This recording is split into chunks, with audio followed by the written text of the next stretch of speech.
When Snapdragon landed on Windows, I was really excited.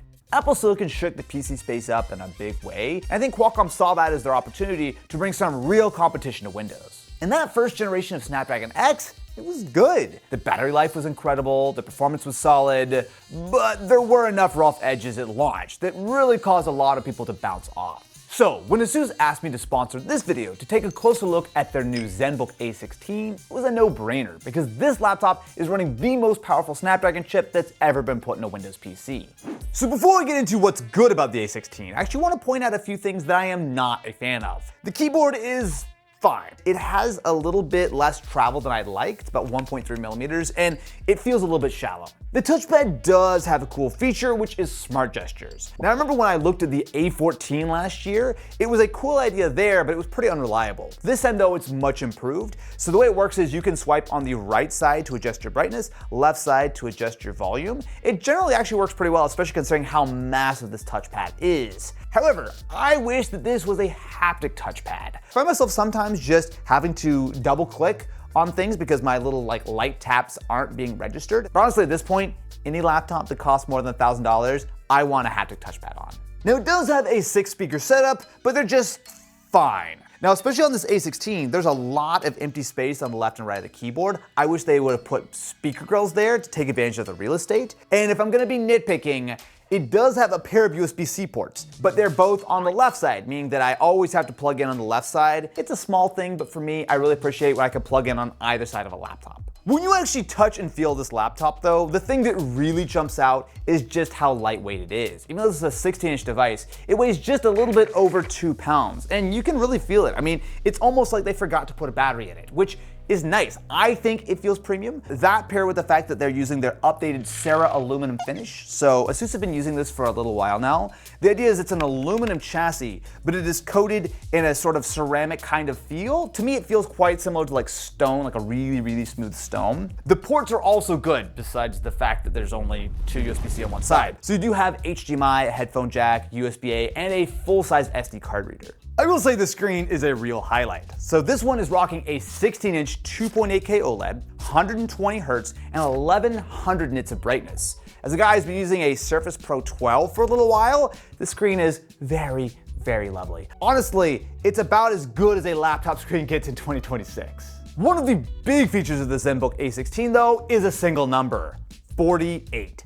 That is how many gigs of RAM this ships with. I think someone forgot to let Qualcomm know that we're in a RAM crisis. Every version of the X2 Elite Extreme comes with 48 gigs of RAM because this is actually on chip, so the memory is integrated directly onto the package. Unlike most laptops where the RAM is sort of soldered to the motherboard, it means that when it's on chip, you have faster bandwidth, there's lower latency, and importantly, it's standard. There's no upselling you on hundreds of dollars for more memory. It just comes with the X2 Elite Extreme. Now, 48 gigs of RAM is, I will say, absolutely overkill. But in 2026, if someone offers you more RAM without charging you a fortune for it, don't question it. It is a legitimately big selling point. For context, you're looking at 16 gigs of RAM on an M5 MacBook Pro that is more expensive than the A16. The Snapdragon X2 series also comes with an 80 TOPS NPU, which is the most powerful in any laptop right now. Not only is this cool for features like voice changing, if you saw my demo at Snapdragon Summit, Did everyone wriggling the dingling yet? but paired with the 48 gigs of memory means you can actually run some pretty powerful local AI models if you want here. But back to the pricing, I want to be very clear about which of the 2 models of the Zenbook A16 that I actually think is worth it. So my review unit is exclusive to the ASUS store, and it comes in at $2,000. The benefit here is that it has the highest bin version of the X2 Elite Extreme that boosts up to 5 GHz. And as far as I know, this is the only laptop that is launching with that version of the chip. But for some reason, this model lacks a touchscreen. The one I think most people should actually look at is the Best Buy exclusive model at $1,600. It's got the same 48 gigs of memory, the same 2.8K OLED display, except it actually has touch, and it has the same 18-core X2 Elite Extreme chip, just clocked slightly lower at 4.7 as opposed to 5 GHz. But importantly, it is a full $400 less. I would absolutely save the money. Now they do still make the Zenbook A14 as well if you want something smaller, which is usually what I gravitate toward, and this starts at $1,149, but I will say that this does not ship with the X2 Elite Extreme, just the regular X2 Elite. So at Snapdragon Summit this year, they had the big reveal, of course, of Snapdragon X2 Elite and Extreme, and there's a lot there. The brand new 3rd generation Orion CPU cores, more GPU, and of course you have those years of Windows improvements from everything from audio drivers all the way up to like AVX emulation and whatnot. But I think the thing is, it's one thing to get an early look at those shiny red demo models, but how does this stuff actually work in the real world?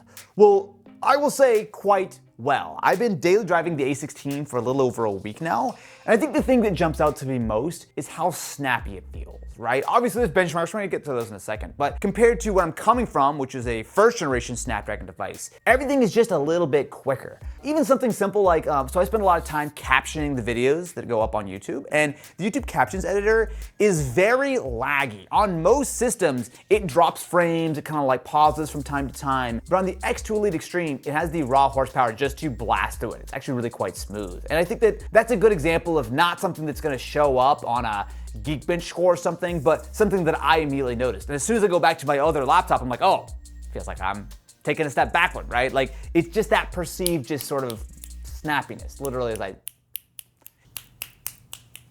One thing I want to point out is that this is the X2 Elite Extreme, an emphasis on the extreme part. This is the most powerful Snapdragon chip anywhere right now, and at least that 5 GHz bin is exclusive to the Zenbook A16, so keep that in mind. Other Snapdragon X2 series laptops are likely going to come a little bit behind what you see here, but let's just say that the performance really isn't an issue this generation.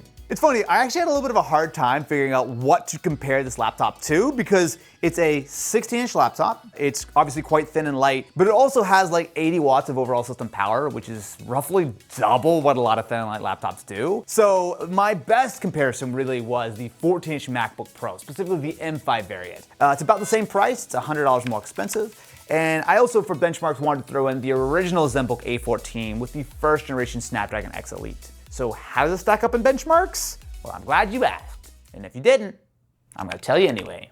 In single core performance, Apple's M5 still has an edge here. It's about 5% in Geekbench and a little bit more in Cinebench. The MacBook has a small advantage, but the difference is pretty minimal. And I will say this is a lot better than a lot of other x86 Windows options. Multi-core is really where the 18 cores stretch their legs. The Extreme scores 27% ahead of the M5 in Geekbench, and in Cinebench, it is a massive 67% lead. I think a big part of that gap is down to thermals. Cinebench runs for a full 10 minutes while maxing out the CPU, where that sustained power really matters. And I think the cooling on the A16 was definitely enough to keep things under control. But what really surprised me were the graphics. The Zenbook actually beat the M5 in both of our graphics benchmarks. And not by a lot, mind you, but even a year ago, Apple Silicon had a pretty sizable lead in the GPU. And especially look at the jump between the original X Elite and this. It's over double the performance, which is a huge leap in a single generation. But here's the thing I think that gets lost in all the benchmark charts. This performance is coming from a chip that sips power compared to traditional x86 processors. That's kind of the whole point of Snapdragon on Windows. You're not just getting performance, you're getting it at a fraction of the power draw. That's how you get all-day battery life and this level of performance in a laptop that weighs less than 3 pounds. I mean, this is really the main sales pitch for why you want to use a Snapdragon laptop. It's a big reason why I've been using Snapdragon laptops for the last couple of years, even through a lot of those teething issues. Now, speaking of battery, what you get in the real world on this is pretty solid. I'm legitimately getting between 10 and 12 hours of use. It's to the point where I only charge my laptop like every other day. And if that's not enough, the Zenbook A14 has the same 70 watt-hour battery, but a smaller screen and a slightly more efficient processor, meaning it should go even further. So when I first tried a Snapdragon X Elite laptop about 2 years ago, gaming was probably the biggest downside. Because right out of the box, while not all apps worked, a lot of the basic stuff worked just fine. But when it came to games, there were a lot of issues. Performance, compatibility, a lot of games just straight up didn't work. And the big one for me was anti-cheat really just wasn't a thing. So a ton of competitive games, even though it had the hardware to do it, straight up just would not work. Thankfully though, almost all of these have been addressed, if not outright fixed over the last 2 years. So something like this, Baldur's Gate 3, is a good example because this is a game that is fairly nice looking, but importantly, it's a game I want to play, but it will actually work well on this hardware. Keep in mind, this is not a gaming laptop. This is a laptop with integrated graphics. I think for most people who want to game on a Snapdragon device such as the Zenbook A14 or A16, gaming is secondary. If you really care about gaming, let's be honest, you're probably buying an ROG. But as you've seen from the benchmarks, the Snapdragon X2 Elite Extreme actually does have the performance to play fairly demanding games, as long as you've got your settings somewhat reasonably set. So you'll see here right now, I'm running at 1200p with FSR 2.2 on, quality upscaling, and generally speaking, I'm on the medium preset. And what you'll see is that this is a game that is very much playable. Do I want to start a fight or do I want to walk through this one? Fight, fight, fight, fight, fight, fight, fight. And because it's got that Lumina OLED display, not only does it look good, you actually can run it up to 120 FPS. There we go. I got exactly 15. Now there is built-in auto super resolution, which actually uses the NPU to upscale as opposed to using your GPU. I've tried it, it actually works fairly well, but at least to try to get some reasonable comparisons, I've actually got it off for right now. I am gonna go fuck these guys up though, because I want some cool gameplay.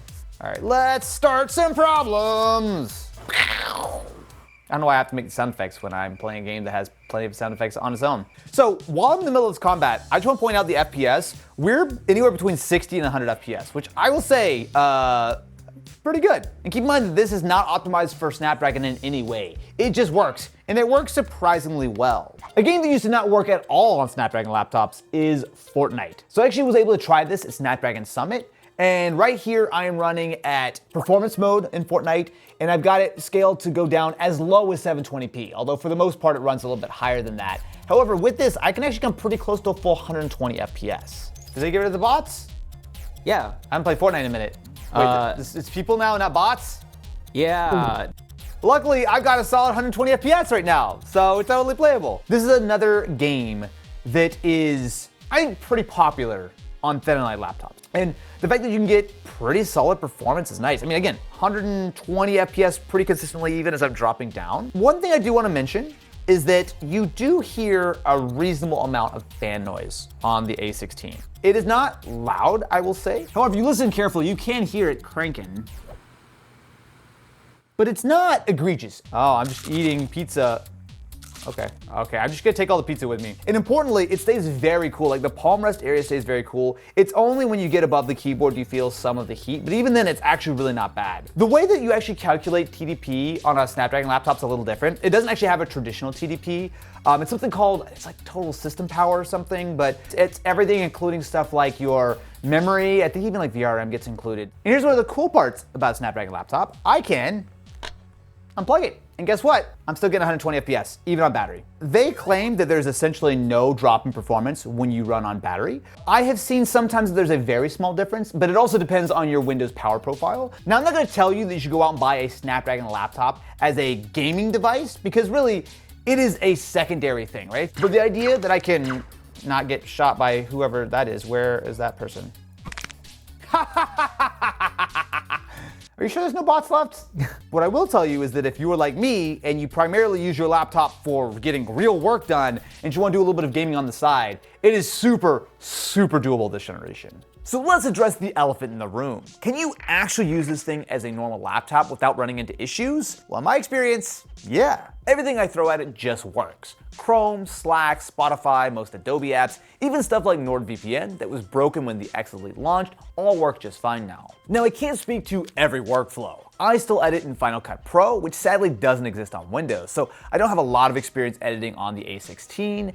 And I will say if you're running very specialized software, it's probably worth double checking before you commit, but for most people doing most things, it just works. And that's probably the biggest change from where Snapdragon started. And it really does measure up to the competition. Even compared to the M5 MacBook Pro, it is right there in single core and ahead on multi-core and graphics. Now sure, some of you might say, well, why not just step up to an M5 Pro? But that's a minimum of $500 more than the Best Buy variant of the A16. It only comes with half the RAM and a smaller 14-inch chassis. If you spec a 16-inch MacBook Pro with the M5 Pro and 48 gigs of RAM to actually properly beat the A16, it's legit $3,100. It's almost double the price. So, does the Zenbook A16 and the new Snapdragon X2 Elite Extreme actually deliver? I think it does. The performance is legitimately competitive with Apple Silicon. It's not good for a Windows PC. It's just good, period. I think they cooked with this one. If you want to check out the Zenbook A16, I'll have links in the description. And again, huge thank you to ASUS for sponsoring this video. If you enjoyed, make sure to subscribe to the channel and ring that ding-a-ling button. And if you excuse me, I'm gonna go try to find my Zen